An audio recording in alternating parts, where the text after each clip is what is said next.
ready. Which one don't you guys recognize? I thought these were funny.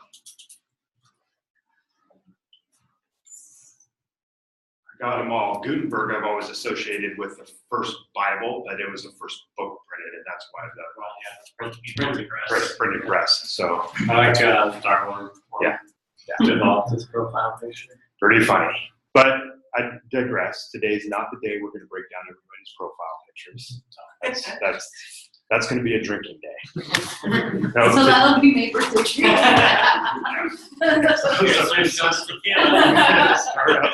Start up. No, today's about social selling. And this is going to be a pretty quick training. My LinkedIn Navigator, done. And that's it. And you put that up there. A lot of companies do that. That's where they recognize the value of social selling and the importance of social selling, and so they invest in LinkedIn Navigator. And there's no training to reps. There's training to reps on how to use LinkedIn Navigator, but not how to adjust their sales process. And when you do that, this is essentially what you get. Just a ton of business cards. And so that's what we're going to focus on today, is how do you need to adjust your sales process in this world where now you've got a million different business cards. Does that make sense? Anybody keeping track of comments? We're 2 in so far. So the rest of the presentation is going to be boring from here on out. Just kidding, it's not. All right, so before we talk about the social process, it's really important to understand it's not a new selling process. And let's talk about where it fits. There's 3 key types of selling. There's trigger-based selling, and this is the one that we're most familiar with. This is I got a flat tire, so I drive to the tire shop to buy a new tire because I had an event that made me realize I need a new tire. This is somebody does a request for quote for one of your solutions because they had some sort of event that triggered it. This one we're very, very familiar with. Referral-based selling is where people buy from people they know, people that they build relationships from, they know they trust. Like Jordan, I may change gyms because I know Jordan and I trust Jordan. He's trying to talk me into changing gyms. That's not going to happen, Jordan. But it could. And insight-based selling is the new one that's evolving. And we're going to hit on this statistic a couple times. You guys might remember 74%. 74% of buyers choose the sales team, the organization, the buyer, the product. It's the first one to give them valuable insight. And this is really important to remember, and this is one we're going to dive into. But this is where social selling fits in all of that. It's not a new way to sell. It's an overlay of all the others. It makes you available to the buyers when they have a trigger-based event and they know how to get a hold of you. It allows you to build those relationships for the referral-based selling. And used properly, it allows you to drive that insight-based selling. And this is what's critical for companies when they're trying to get involved in leveraging social media for sales, is you can't just do the same thing you've been doing, but do it differently. Like instead of email prospecting, now you're emailing people on LinkedIn because it's the same thing, right? I'm getting this cold email that says, hey, I think I've got something that can help you. Let's have a meeting. No, I'm not going to have a meeting with you. Instead, we have to change how we do our process, and it's important to understand these are the 3 key ways you can sell. Either hope they have a trigger-based event, they reach out to you, but develop a relationship, get to know them, and influence them that way, or provide them insight into, hey, you should know you have a problem you might not know you have, and there's a cool way to solve it. That's the one we're going to really focus on our conversation today, the insights-based selling, because it is consultative sales. It's a consultative sales process that we're talking about. And I'm getting better at sharing my resources, or what's the term when you footnote your sources? Citation. Citing my sources. I'm doing pictures now as well as saying, well, this guy's going to feel bad that he didn't have a better picture. But I love the quote because this is where I work with a lot of different sales teams at a lot of different sales companies, and I get insight into what sales reps are more productive and what sales reps are less productive. And sales reps that have the traditional interrupt, let me give you your pitch and now I'm going to close you, are really struggling right now. And the sales reps that are very much into, let me hear where you're at, let me understand where you're at, understand your problem, and let me diagnose and prescribe and let you make the decision, having a lot more success. But you guys don't need to take my word for it. I've got some stats. Shocking, right? 75% of buyers use social media to research vendors. And I did a little bit of digging on this stat. It's not research as we traditionally think, where you guys say, hey, we want to learn about LinkedIn sales, so I start going in and researching that. It's social media stimulates their research. They see something that strikes their interest, makes them go, hey, that might pertain to me, or that's interesting, I want to learn more. And then they start their search from there. My particular social media, it's not a guilty habit because it's for work. It's Twitter and it's INC.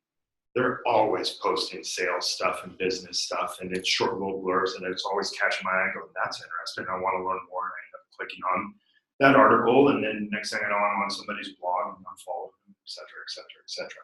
But it's crazy to think 75% of our prospects, that's how they're getting their knowledge now. Okay, so that one's important to remember. Next one, 90% of these buyers never respond to cold outreach. Speaking of cold, why is this room so hot? Am I the only one? Let's crack a window. Cool.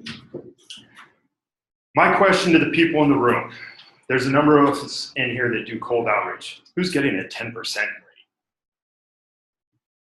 Yeah, that's what jumped out to me at this stat. It's like, seriously, people are getting as good as 10%? No, we're in a crazy world, and I know, because I'm all, I get people prospecting me all the time. I don't respond to any of them. No cold outreach. And almost every cold outreach is asking for a meeting. Hey, let's have some time to talk, or give me your information. Stuff that we talked about in the relationship training is just way too early in the stage to ask for. But it's crazy. So 90%. Next one, and you guys have seen this from me a number of times. 57% of buyers want to go 57% of their buying journey before they even talk to us. And yet, when do we try to talk to them in most sales processes? The beginning of their journey. And they don't want to even talk to our by doing 57% of their buying process on their own. It's not that they just don't want to talk to a sales rep. They don't want to register with the company. They don't want to give the company email address where they're going to be contacted. They don't want to do anything other than just let me learn on my own. Important to remember that one. Next one, 95% of buyers choose a vendor that provided them content to navigate each stage of the buying cycle. And this is a very important one we're going to come back to. 74% of buyers choose a sales rep that was first to add value and insight. So first one, not to have a meeting. First one to add value and insight. Important to remember. And 82% of buyers viewed at least 5 pieces of content from a winning vendor. How many people in here are booking deals or closing deals as part of their sales process? How many of you track how many pieces of content is this customer seeing? You do?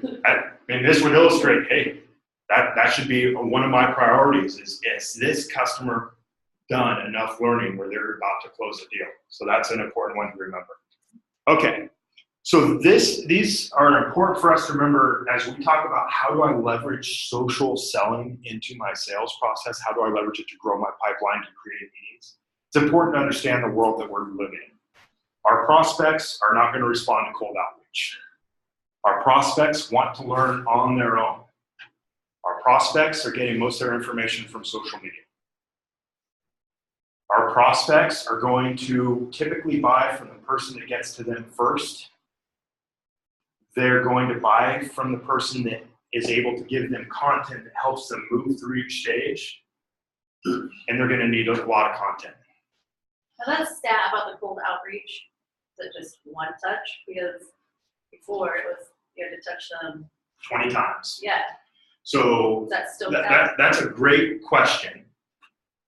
They're two different measurements, but this one is saying that cold outreach, meaning I've reached out to you and you've never responded to me. So every time I reach out to you, it's a cold one because you've never done anything that says you're a warm, interested person. 90% of the time, and I think that's actually generous, you're never going to reply. And that's that. Our 20 touch says that it's going to take 20 engagements. So you've already, you can't even count your first touch as a touch if you're one of these 90%, because I haven't engaged yet, so it's not a touch. Does that make sense? Mm-hmm. Okay, that's a good question. But these numbers are very important for you to understand because it succinctly shows us the world that we're in. They're not going to respond to us early on.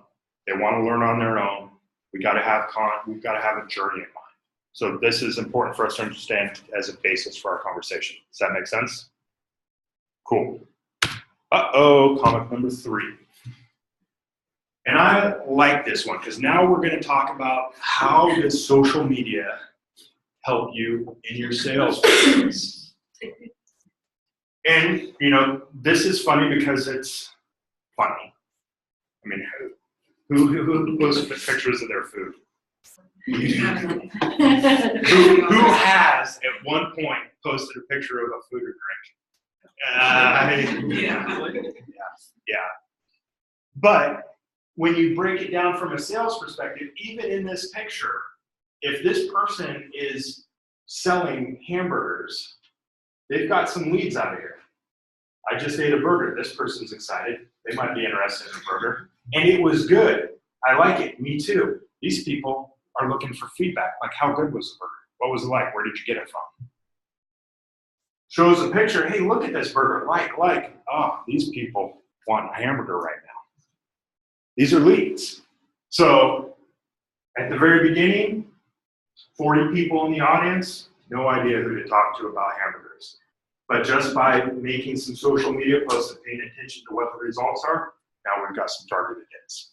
Does that make sense? I know it's a stretch to convert a comic, but it's important. It does illustrate that what we're doing with our social media. Social media is an opportunity for us to get a bite in fishing terms. We're putting a number of lures out there, a bunch of bait, and once we get a fish on, we've got a bite. That's what we're going for with social media. Does that make sense? Okay. I've got, next question is understand the types of social media that are available to us. So I'm putting coffee out there. Yeah, MySpace. Anybody have a MySpace? Probably. Maybe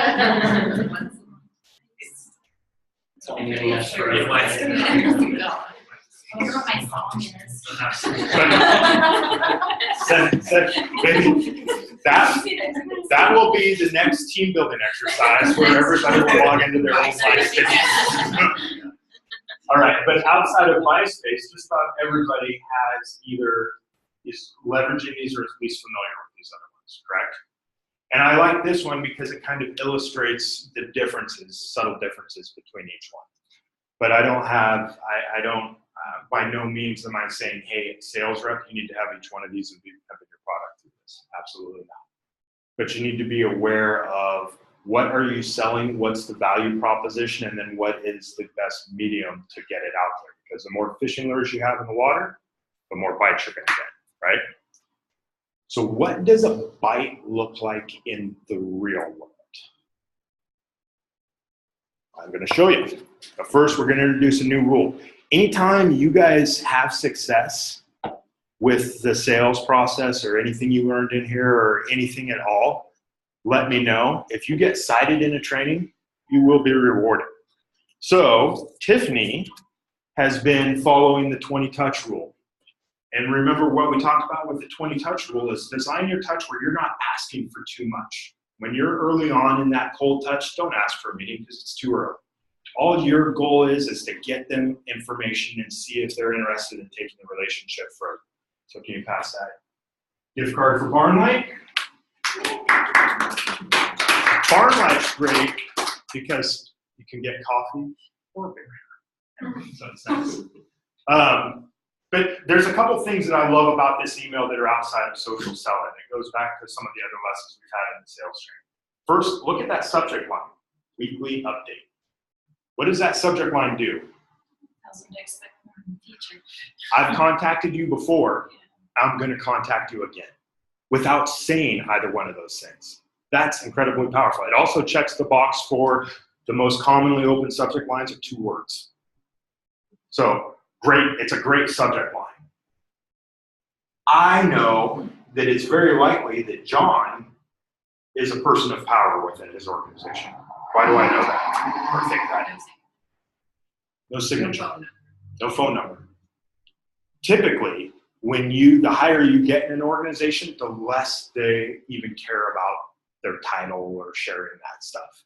It's more about just communication. I'm sure you guys have seen it with me. You know, I just have my name and phone number, and that's it. I don't get into my title. And I'm not anywhere near power. But my guess is this person has some power in their organization. Now, the third thing I love about this, look at what Tiffany's provided them. Here's an interesting article that I thought you might have. Hopefully I haven't become a nuisance. She's given them a chance to opt out if they want, gracefully. And if you appreciate, here's my ask. It's a small ask. If you want to move to the next step, sign up for our newsletter.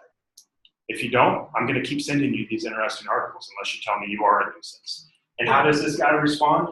Tiffany, you're not a nuisance. I do enjoy these articles.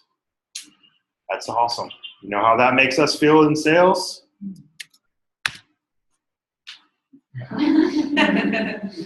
Fish on. I've got this guy that's interested, and then Tiffany, exactly what this guy would do after celebrating. Anybody watch this Jeopardy episode? This was 2 weeks ago. This guy was awesome. Every question he answered, he expected to be wrong. And this was his reaction every time he was right. It was the craziest thing I've ever seen. He did win. And on the final Jeopardy question, he went all in and was fully expected to be wrong and had the same reaction. But anyway, much like this guy will have, Tiffany's like, okay, awesome. This guy's interested. What do I do next? What do I do next? And that's the second thing that I want you guys to be very, very cognizant of when we talk about social media and integrating in sales.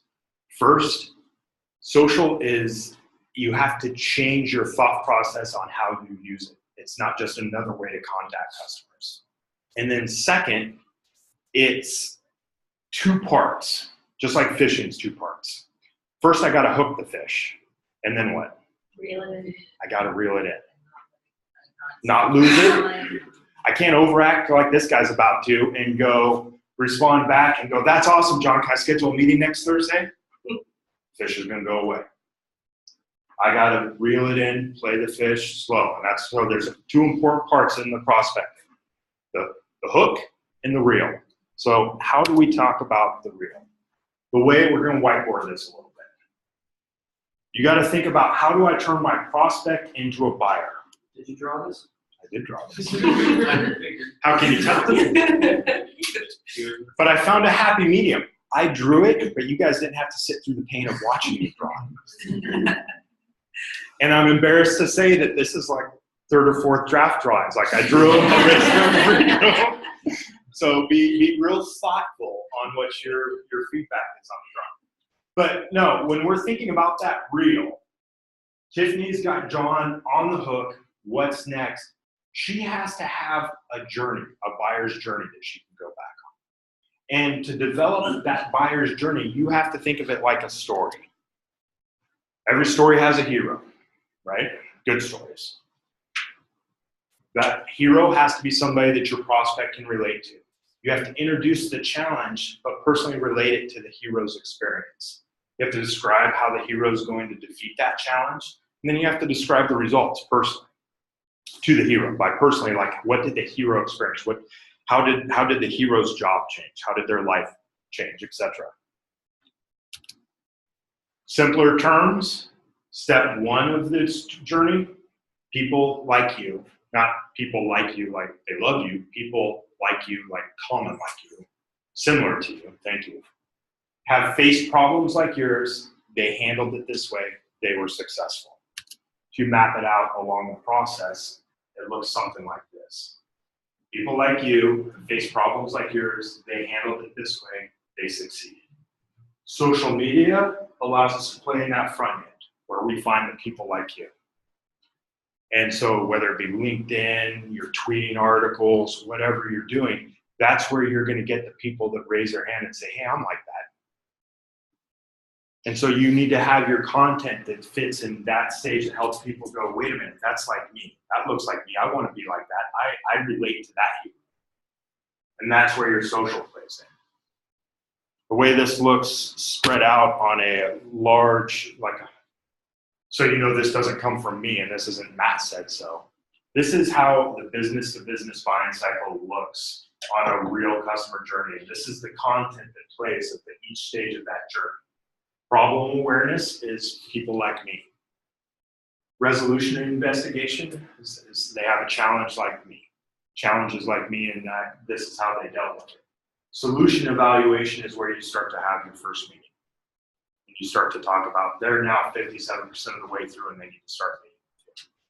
But what is helpful about this chart, you guys will have it in this presentation, is as you're building, crafting your own journey, you need to understand what's next. Tiffany needs to know, okay, this guy likes these articles, these blogs, these white papers I'm sending him. What's the next thing in his buyer journey? Because what's one of the things that we need to do, or two things we need to remember? Make sure I get my percentages right. 82% of buyers need at least 5 pieces of content. And 95% bought from somebody that had content that supported them their whole way through their journey. So Tiffany's got that fish on. She's like, I got a bite. What do I do next? What we talked about is we need to, well, you were going to go back and say, great, that's awesome. What does interest you so I can keep feeding you the right things? But these are the next stages. Now it's time for a case study. Maybe if that's a journey that's right for you. Maybe it's a trade publication. If I'm Smarsh, this is where I start to work in the Gartner quadrant. Because the power of the Gartner quadrant is you're able to say, hey, this is the factors that Gartner says you should be looking at as you're evaluating solutions like that. And guess what? They'll see for themselves you're there. But this is where you start. This is really helpful for you guys to, as you craft your own journey, figure out, okay, once I've got that bite, what's the next thing I do? How do I build my own real process? Especially for those of you that are new with your companies, this is critical. This helps you understand what is my buyer's journey. Most marketing organizations are more one and done mindset. Here's a white paper, get a meeting from this. Here's a publication, get a meeting from this. It's your responsibility as sales or SDRs or LDRs to build that journey. All right. That was a whole bunch of just setting the stage. Oh, go ahead. I said to run, but another thing I think just to mention to add on to what you're saying is like to understand the platforms are very different, social media platforms. So respecting the platforms is like a huge thing, and you'll probably see this with probably people you worked with before from different companies. But like on LinkedIn, if you just use that as like a advertising billboard, hey, we got this, hey, we're this, hey, we're awesome. Like no one's gonna pay attention to that. And you're gonna dilute your value. Right. But if you use, I mean, like Twitter, like Matt said, like people are trying to use that as like small talk conversation, or find out more about a specific topic. Maybe it's business, maybe it's salespeople. If you respect the platform, people are more likely to engage with you and have conversations. So. Yep, totally agree. But, and now you stole the thunder from me. But it's totally good. And you'll have That's the drop the mic right yeah. Any questions? You guys good? All right. Thanks, Josh. No, his points are well taken, and let's take it into the next stage. So now you've got to build your social selling strategy. And the first thing, and who read the article I sent out last week about LinkedIn? It had some great content in it. And it was to Josh's point. You're not going to be effective in LinkedIn if you just find contacts and cold email. You're not going to be effective if you just put out stuff that says, hey, we're great. You got to put out content that's of value. And the way you put out content that's of value, the best part of that article, other than the don't be the person just emailing people on LinkedIn, is first make a list of the problems your solution solves. Not the features, not what the product does, but what does it do for the person that will be using it. Because once you have that, then you make yourself a 12-week campaign plan where you're going to do one release a week. Every week, you're going to go back to your list of what the problems your solution solves, and you're going to publish something about it. Whether it be a blog post you write yourself, maybe it's an article you link on LinkedIn that you write a preface for about why this matters. Maybe it's a cool video. Whatever. Your goal is to release one piece of content every week over 12 weeks that is planting the seed of this is a value that this solution might have for you. Because again, what are you looking for at this stage? People to raise their hand and go, I'm like that. That might relate to me. And so that's why it's so important to not make it be about how your product functions, key features of your product. It's got to be, what does your product do for people? If you were to call up your favorite customer and ask them, what's your favorite thing about our product? That would be, whatever they answered would be a feature you write about. Does that make sense? Okay, so you've got your list of things. Now you put together a 12-week campaign. On Monday, I'm going to release this on LinkedIn. Once I release it, nope, you're going to pay attention to your bites. Bites are people that like things, people that share things, people that view things. And as you get a bites, you want to be responsive and engaging, but restrained. What do I mean by restrained? Don't, if Tiffany were to ask for a meeting, that's not being restrained. Restrained is, remember, letting that prospect guide you through the relationship cycle at their pace. So if they like what you said, say, thanks for the like. They had a comment, respond to their comment. Thank you for the comment. That's insightful. They shared, say, thanks for sharing this. Is there what other content would you like to see, etc. You have to have your customer journey, that story, ready. And this is really important. And this is where a lot of social media training falls off as companies integrate it. They launch LinkedIn. Maybe they teach you of, hey, make sure you don't just use this to email people. You've got to put content out there. But they don't put thought behind, what if somebody goes, hey, that's interesting. What's next for them? You know, that's where Tiffany and I screwed up on that one. We didn't already have it prepared. What's the next step in that guy's journey? So you have to have your customer journey, your story ready, so that whenever you do get one of those bites, you know what's next. Because again, what was that? 95% of customers will buy from the person that had content that took them through each stage of the journey. So you have to know what that content is. Okay? And then you got to stay engaged, but be patient. You got to be repetitive without being redundant. And that's a key nuance. Being repetitive means you be consistent. Every week you're putting something out. But don't put the exact same thing out. When you're working your cold list of emails, contact them regularly. I don't know how many times have you, that was the second time you emailed that person? And I'm sure it wasn't the same email you sent them. It was different things. Make it be different content. You have to assume they saw what I sent before. And they either processed it and liked it, or they didn't even look at it. But I'm not going to send them the same thing. But you have to be repetitive. You have to keep hitting them without being redundant. And then review, adjust, and repeat. And this is a part where you got to start being comfortable interacting with your marketing organizations and saying, hey, here's my journey that I'm taking customers on. I've got a hole here. Can you help me with this? And that's why I think that one graphic that shows here's the type of content companies typically use at each stage of the journey is important to have. Because you can go back to your company and go, hey, you know, a white paper is great here. We don't have a white paper. So it's also important that as you do your 12-week release plan, let's say on Monday you've got a cool article and you write up about why this matters to customers. And you publish that on LinkedIn, maybe Tuesday you tweet it. And you've got to use your different platforms to share that piece out there. Again, it's a fishing lure. So get that fishing lure into as many fishing lures out there as you can. And that's it. Make sure 2 parts, hook and reel. Oh, tagging, aggressiveness. So I was doing some research on this about how aggressive you can be. Some people suggest even tagging their prospects that they're targeting in the post. That's pretty aggressive.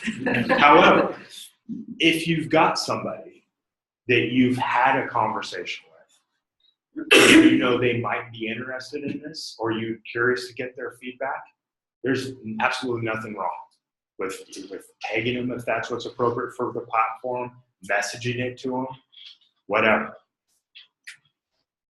Or even utilizing hashtags, because you're limited to your followers. But when you start using hashtags, you are setting more reels and more goals. Exactly. So, but you got to be careful with your hashtags too. You don't want to just like have a giant wall of hashtags.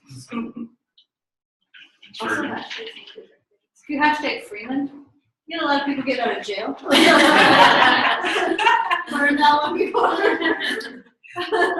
All right, so My last name might get in trouble. that's fine. Maybe we will do another training on hashtags to avoid.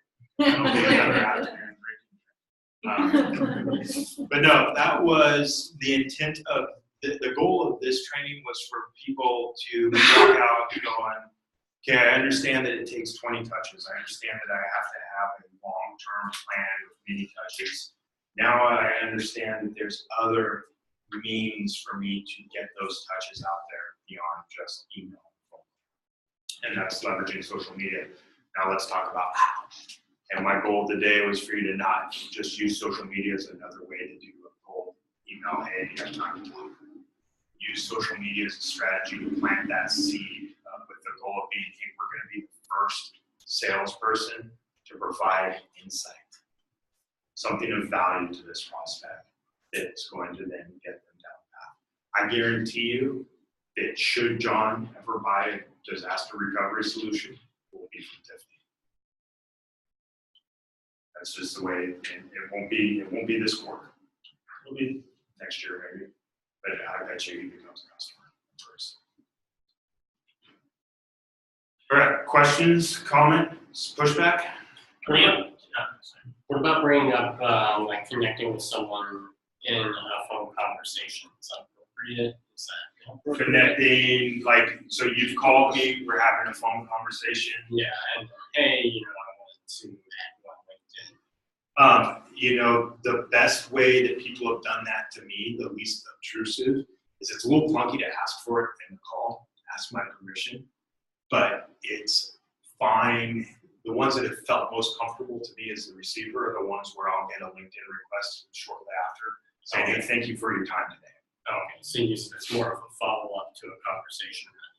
Okay. And then, you know, be looking at your companies. Remember, our relationships that we're trying to drive and create here are two-pronged. It's at a personal level and it's at a company level. And so you should be, when you're targeting a customer, you should be looking at what are they tweeting as a company? What are they doing on social media? There's a good chance you might get contacts to lead, to follow up on based on what they're doing. Like, what if their CIO wrote an article that the company tweeted out? That should be something that you're commenting on and posting and sharing and reaching out to. Does that answer your question? Yep. Okay, somebody Yeah, similar question. Yeah, I was thinking like, at what point is it like a good point to send out LinkedIn or request for connection? If somebody just downloads like some data sheets or white papers, would you consider that like a good point, or should you wait until you've actually spoken with them? That's a great question. This is the conversations that I want you guys to start having with each other, the nuances, because you gotta design. It's a game that's still being developed, and it feels to me a reach if somebody downloads a white paper from a website to try to connect with them on LinkedIn, because that's not connected. It feels natural to have a phone call and then connect, because those are a much closer connection. From the download of the white paper, you definitely have whatever contact information they gave from that white paper. But I don't know, you almost have to think in terms of hops. You should only go no more than one hop from whatever media they were on to your next media. So, but of course, anything that they interact with you on LinkedIn, then yeah, they're already in that, so it's same hop. What else?